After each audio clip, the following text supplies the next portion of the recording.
Good morning. Oh, the beauty of fake eyelashes and permanent makeup. um, anyway, good morning. And I'm here to tell you about my barn door project, or maybe I should say my barn door nightmare. So there's my barn door. And I'm going to tell you some things that I learned so that you don't have to make the same mistakes. Because they always make it seem so easy on those fix-it shows, and the instructions that you get with the barn door. I bought the barn door hardware on eBay, fairly inexpensive, looks nice, but the directions kind of a nightmare. I think it was probably manufactured in China, and they assume you know certain things. But I'm here to tell you that there are certain things you want to look out for. So the first thing is, when I got the barn door rail, I don't know if you can see up there, there were some pre-drilled holes in the rail itself. See right there and right over there.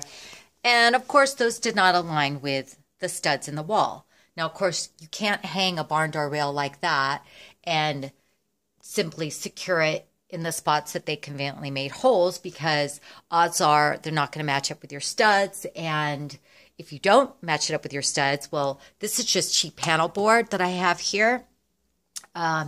If I just tried to screw it in the panel board, well, the first time I roll the barn door, it's just the whole rail is probably going to come down.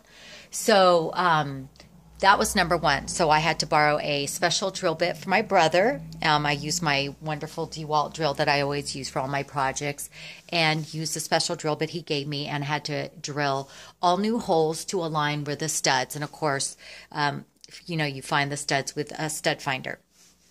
No, that's not Bumble or one of those apps. Stud Finder is actually a little device, and you hold it up on the wall and you find out where your studs are. So that was number one. So yesterday I spent the day making new drills, drilling new holes in that steel rod, and then I was able to, installing it was fairly easy. But again, you have to have the screws and the supports in the right places on the studs. Okay, so then I get to the point where I'm ready to do my door, and what I find out was they don't tell you that, hey, your door has to be such and such thickness, because if I hang that there, let's see here. Yes, I'm short. Okay.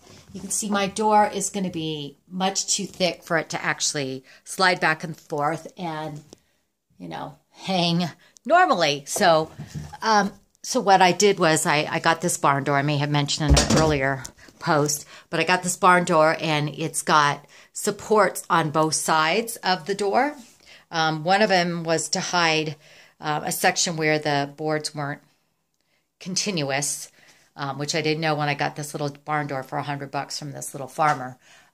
So what I'm going to have to do now is I'm going to either have to find thinner boards, which aren't going to look good because this is actually old reclaimed barn wood, and it's hard to find little slats that thin that are old barn wood. So what I'm probably going to do instead is find some metal straps with pre-drilled holes that run the length of the width, and that will solve my thickness problem and still give me the support so I can have the integrity for the door.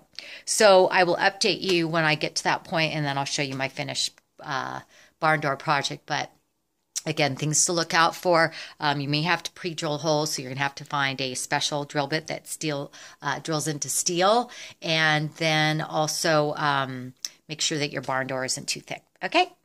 Bye.